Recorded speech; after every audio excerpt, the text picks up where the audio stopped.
Hello friend, स्वागत है आपके अपने YouTube channel Ganga Sarju classes में। दोस्तों, आज हम भाग 3 पढ़ेंगे। भाग 3 में मौलिक अधिकार का वर्णन किया गया है, जो व्यक्ति के लिए बहुत ही जरूरी अधिकार है, जो अनुच्छेद 12 से लेकर 35 तक है। आइए हम मौलिक अधिकार को देखते हैं कि मौलिक अधिकार किसे कहते हैं। दोस्तों, भाग 3 अनुच्छेद 12 से 35 तक है।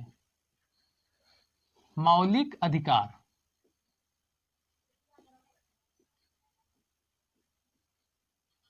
मौलिक अधिकार इंग्लिश में इसे फंडामेंटल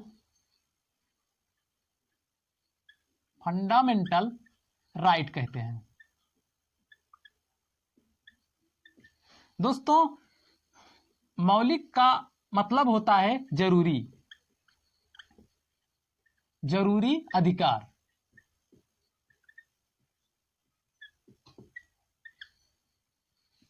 दोस्तों, अधिकार जो है, अधिकार एक मांग है जो समाज मांग करता है और सरकार उसे लागू करती है। जो अधिकार होता है, अधिकार जो है 2 प्रकार का होता है। एक जो है मोरल राइट होता है और दूसरा जो है लीगल राइट होता है, कि नैतिक अधिकार और कानूनी अधिकार। आइए हम देखते हैं नैतिक अधिकार और कानूनी अधिकार के बारे में। दोस्तों, अधिकार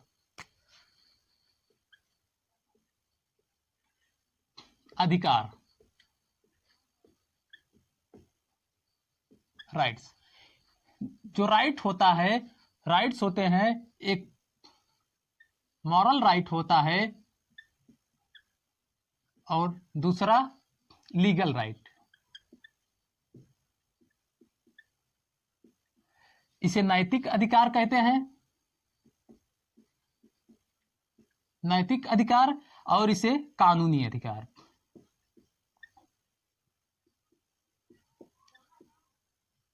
दोस्तों, जो नैतिक अधिकार होता है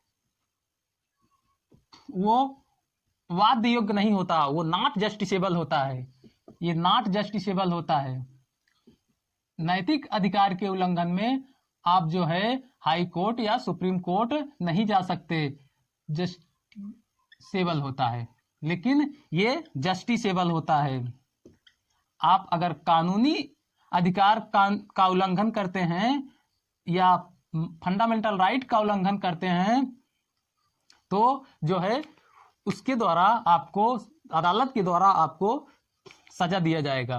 दोस्तों, जो नैतिक अधिकार होता है, आइए हम नैतिक अधिकार को समझ लेते हैं। नैतिक अधिकार व्यक्ति के लिए बहुत ही जरूरी होता है। जैसे फॉर एग्जांपल हम देख लेते हैं नैतिक अधिकार, जैसे एक बालक का जो है पालन पोषण सही से नहीं किया गया हो, वह दुबला पतला हो, तो वह बालक जो है इसको लेके जो है अदालत नहीं जा सकता कि अगर मेरे माता पिता हमको जो है घी माठा जो है बादाम खिलाए होते तो आज हम भी जो है ओलंपिक पदक जीत जाते। इसको लेके जो है अदालत जो है कोई भी बालक नहीं जा सकता।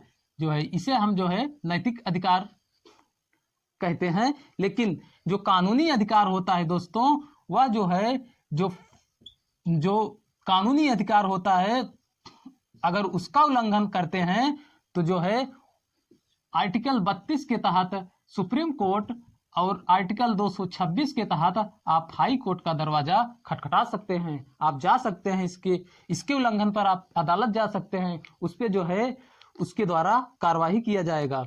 लेकिन दोस्तों, जो कानूनी अधिकार होता है, आइए हम कानूनी अधिकार के विषय में जान लेते हैं। कानूनी अधिकार 2 होते हैं। कानूनी अधिकार, जो कानूनी अधिकार होता है, एक सामाजिक अधिकार होता है और दूसरा जो होता है राजनीतिक अधिकार होता है। जो सामाजिक अधिकार है वह नागरिक प्लस विदेशी दोनों के लिए लागू होता है, लेकिन जो राजनीतिक अधिकार होता है वह केवल नागरिक को ही प्रदान किया जाता है, वो जो है विदेशी को नहीं प्रदान किया जाता। जैसे आप जानते हैं, फॉर एग्जाम्पल, जैसे राजनीतिक अधिकार कि वह भारत में जो है वोट दे सकता है, चुनाव में भाग ले सकता है, भारत सरकार द्वारा चलाए गए किसी भी परियोजना पर जो है टिप्पणी कर सकता है। यह एक राजनीतिक अधिकार है। दोस्तों, हम आशा करते हैं कि अधिकार आपको समझ में आ गया होगा। हम अब आगे आप सब लोगों को ले चलते हैं भाग 3 में, जो 7 मौलिक अधिकार का वर्णन किया गया है, वर्गीकरण किया गया है, कौन सा जो है अधिकार कितने अनुच्छेद से लेकर कितने अनुच्छेद तक है। आइए हम उनको देखते हैं।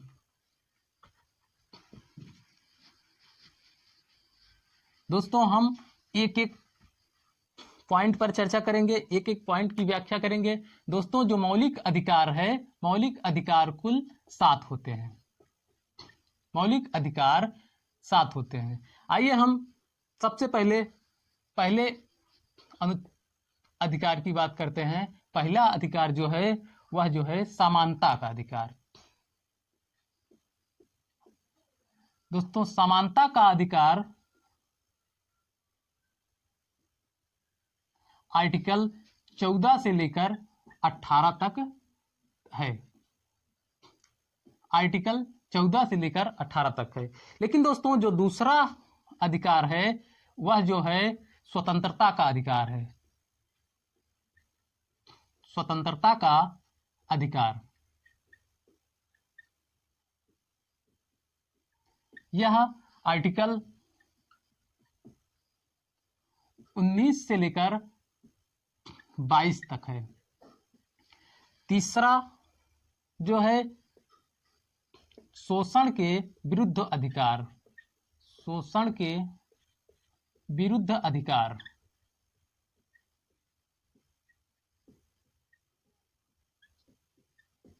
दोस्तों यह जो आर्टिकल है वह जो है 23 से लेकर 24 तक है। और जो चौथा आर्टिकल है वह जो है धार्मिक स्वतंत्रता का अधिकार। धार्मिक स्वतंत्रता का अधिकार, यह आर्टिकल जो है, यह आर्टिकल 25 से 28 के बीच में है। इसके बाद हम 5वें अधिकार की बात करते हैं। वह जो है, यह जो है, यह शिक्षा एवं संस्कृति का अधिकार है, जो आर्टिकल 29 से 30 के बीच में है। आइए हम छठे अधिकार की बात करते हैं। छठा अधिकार है संपत्ति का अधिकार, जो इस समय मौलिक अधिकार से निरसित कर दिया गया है। 44वां संविधान संशोधन के तहत संपत्ति का अधिकार, संपत्ति का अधिकार इस समय 44वां संविधान संशोधन 1978 के तहत निरसित कर दिया गया है। अब वर्तमान में केवल 6 ही मौलिक अधिकार गिने जाते हैं। हम 7वें अधिकार की बात करते हैं। वह है 7वां जो है संवैधानिक उपचारों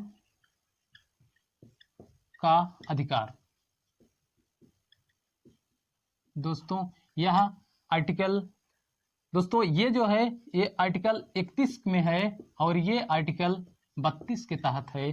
दोस्तों ये जो 7 जो है फंडामेंटल राइट है, ये बहुत ही इंपॉर्टेंट है। समानता का अधिकार जैसे आप देख लिए, एक बार हम इसको रिवीजन कर देते हैं। समानता का अधिकार 14 से लेकर 18 अनुच्छेद तक है। स्वतंत्रता का अधिकार 19 से 22 तक है। शोषण के विरुद्ध अधिकार 23 से 24 तक है। और चौथा जो है धार्मिक स्वतंत्रता का अधिकार 25 से जो है 28 तक है। शिक्षा एवं संस्कृति का अधिकार 29 से 30 अनुच्छेद तक है। और संपत्ति का अधिकार जो है वह इस समय 44वां संविधान संशोधन 1978 के तहत निश्चित कर दिया गया है, लेकिन यह अनुच्छेद 31 में है वर्णन किया गया। अनुच्छेद 31 के तहत जो 7वां और अंतिम जो है अधिकार है दोस्तों, वह संवैधानिक उपचारों का अधिकार, जो अनुच्छेद 32 के तहत किया गया है। दोस्तों हम आशा करते हैं कि आप लोग इसको बढ़िया से सीरियल से याद कर लीजिएगा। यहाँ से कभी कभी क्वेश्चन पूछ लिया जाता है कि स्वतंत्रता का अधिकार आर्टिकल कितने से लेकर कितने आर्टिकल तक है।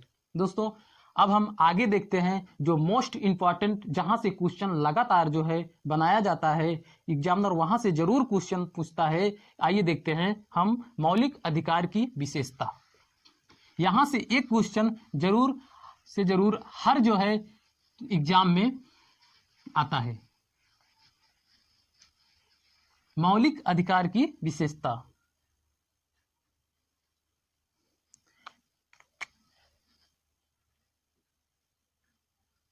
विशेषता दोस्तों ये पहली विशेषता आप लोग ध्यान से देखिएगा। मौलिक अधिकार भाग 3 में मौलिक अधिकार जो है, मौलिक अधिकार भाग 3 में अनुच्छेद 12 से 35 तक इसका प्रावधान किया गया है। दोस्तों ये हो गया इसका पहली विशेषता। दूसरी विशेषता यह है कि फंडामेंटल राइट जो है वह अमेरिका के संविधान से लिया गया है। यहाँ ये क्वेश्चन बहुत बार जो है एग्जाम में पूछा गया है कि फंडामेंटल राइट जो है किस देश के संविधान से निर्मित है या लिया गया है। दोस्तों तीसरी बात ये आती है कि फंडामेंटल राइट जो है वह वाद योग्य है, वाद योग्य है। इस फंडामेंटल राइट के उल्लंघन पर आप आर्टिकल 32 के तहत सुप्रीम कोर्ट और आर्टिकल 226 के तहत आप हाई कोर्ट जो है जा सकते हैं। यहाँ से क्वेश्चन आ जाता है कि जो है फंडामेंटल राइट के उल्लंघन होने पर किस अनुच्छेद के तहत हम सुप्रीम कोर्ट जा सकते हैं। तो दोस्तों आर्टिकल 32 के तहत आप सुप्रीम कोर्ट जा सकते हैं और आर्टिकल 226 के तहत हाई कोर्ट जा सकते हैं। और दोस्तों ये क्वेश्चन ऐसे ही क्वेश्चन आता है कि मौलिक अधिकार जो है, मौलिक अधिकार किसको प्राप्त है? विदेशी को या नागरिक को? दोस्तों ये क्वेश्चन हम आप लोगों को दे रहे हैं, आप इसको हमको बताइएगा कि मौलिक अधिकार जो है वो विदेशी को प्राप्त है या नागरिक को प्राप्त है या दोनों को प्राप्त है। इसको आप लोग हमको कमेंट बॉक्स में जरूर बताइएगा। दोस्तों ये जो है इसकी जो विशेषता है इसको आप लोग बढ़िया से तैयार कर लीजिएगा। यहाँ से क्वेश्चन बराबर एग्जाम में पूछे जाते हैं। दोस्तों अगर हमारा वीडियो आप लोगों को जो है पसंद आया हो तो लाइक करिएगा, सब्सक्राइब करिएगा, शेयर करिएगा। धन्यवाद।